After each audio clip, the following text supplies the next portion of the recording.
অসম মহিলা কৰ্মচাৰী সন্থাৰ 10ম ত্ৰিবাৰ্ষিক অধিৱেশনখন অনুষ্ঠিত কৰা হৈছে হাউলি ৰাস মন্দিৰ প্ৰাংগণত।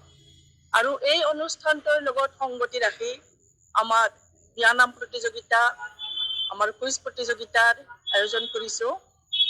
আৰু আমাৰ অহাকালি ৰাতিপুৱা আমাৰ শুভ উদ্বোধন কৰা হ'ব। আমাৰ 37খন পতাকা একেলগে আমাৰ উত্তোলন কৰা হ'ব। আৰু সেই পতাকা উত্তোলনেৰে আমাৰ অনুষ্ঠানটোৰ শুভাৰম্ভ হ'ব। আৰু ইয়াৰ পিছতে আমাৰ শোভাযাত্ৰা আৰম্ভ হ'ব।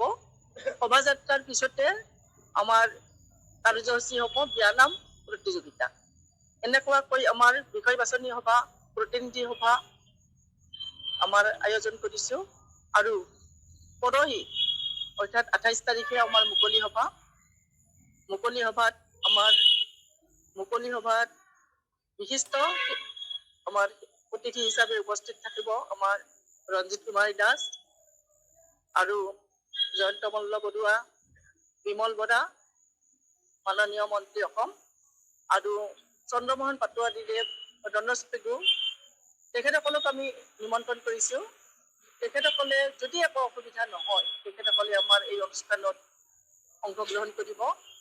গতিকে এই অনুষ্ঠান দুদিনৰ কাৰ্যসূচী এই চেনেলৰ যোগেদি আপোনালোকক অনুৰোধ জনাইছোঁ যাতে আপোনালোকে এই সমূহ কাৰ্যসূচী আপোনালোকে প্ৰকাশ কৰে। আৰু সকলোৰে সহায় সহযোগ আমি আন্তৰিকতাৰে কামনা কৰিছোঁ। আমাৰ এই 2 দিনত হয়তো আমাৰ 12খন জিলাৰ বহুকেইটা শাখা হিচাপে ইয়াতে অংশগ্ৰহণ কৰিব। আজিৰ পৰাই কিছু আমাৰ প্ৰতিনিধি ইয়াতে অংশগ্ৰহণ কৰিব।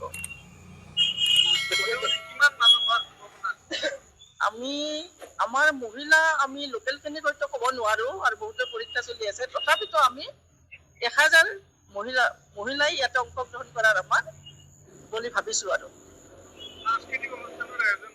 সাংস্কৃতিক 2 দিনৰ অনুষ্ঠানটো আমাৰ সাংস্কৃতিক অনুষ্ঠান আয়োজন কৰিছো।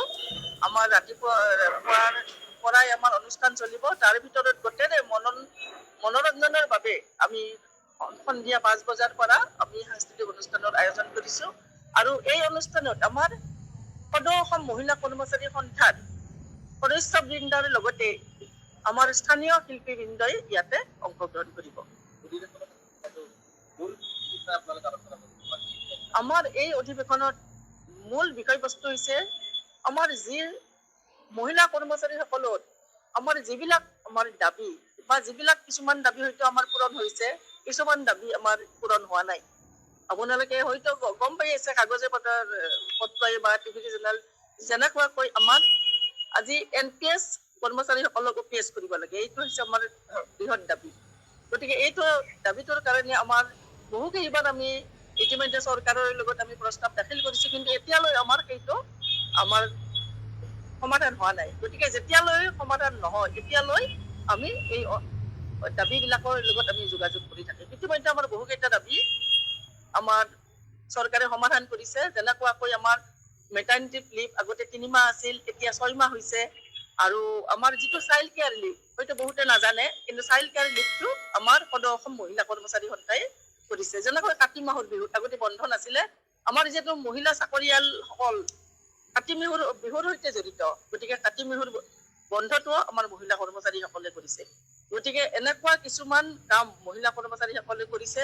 আৰু সমাজত চলি থকা অকল আমাৰ কৰ্মচাৰীসকলৰ লগতে আমি যে মহিলা কৰ্মচাৰীসকলৰ নিজৰ স্বাৰ্থ এইটোতে নহয়, আমাৰ মহিলা কৰ্মচাৰীসকলৰ বহুতো হয়তো প্ৰতিভা আছে। গতিকে সেই প্ৰতিভাবিলাকৰ ওপৰত আমি গুৰুত্ব আৰোপ কৰিছোঁ। যেনেকুৱাকৈ আমাৰ মহিলা আজিকালি সমাজত যিটো সৰু সৰু ল'ৰা ছোৱালীক ধৰ্ষণ বা যিটো এটা সমাজত গঢ় লৈ উঠিছে, সকলো প্ৰকাৰৰ হিংসা বা সন্ত্ৰাসবাদ আমাৰ সকলো প্ৰকাৰে দূৰ হ'ব লাগে। আৰু মদৰ যিবিলাক অনৈক্য পত্ৰ বৰ্তমানো দি আছে, গতিকে সেই বৰ্তমান যি দিছে বৰ্তমান সেই মদৰ অনৈক্য পত্ৰসমূহ বন্ধ কৰিব লাগে। এইটো হৈছে আমাৰ বৃহৎ দাবী আমাৰ মহিলা কৰ্মচাৰীসকলৰ। গতিকে আপোনালোকৰ লগত অনুৰোধ জনাইছো, আৰু এনেকুৱা বহুত বৃহৎ দাবী আছে। আৰু এতিয়া এইবাৰ হয়তো আমাৰ 8ম দৰমহা আয়োগত আমাক প্ৰস্তাৱ বিচাৰিছিলে। আমি সেই প্ৰস্তাৱসমূহ দিছো, কিন্তু আমাৰ যিটো মেটাৰনিটি লিভ, আচলতে মেটাৰনিটি লিভটো 6 মাহেও একো নহয়, আমাৰ 9 মাহৰ দাবী সম্ভৱ এই 9 মাহৰ দাবীটো এইবাৰ অষ্টম দৰমহা আয়োগত হয়তো এইটো এইবাৰ সমাধান হ'ব বুলি আমাক আশা প্ৰকাশ কৰিছে আৰু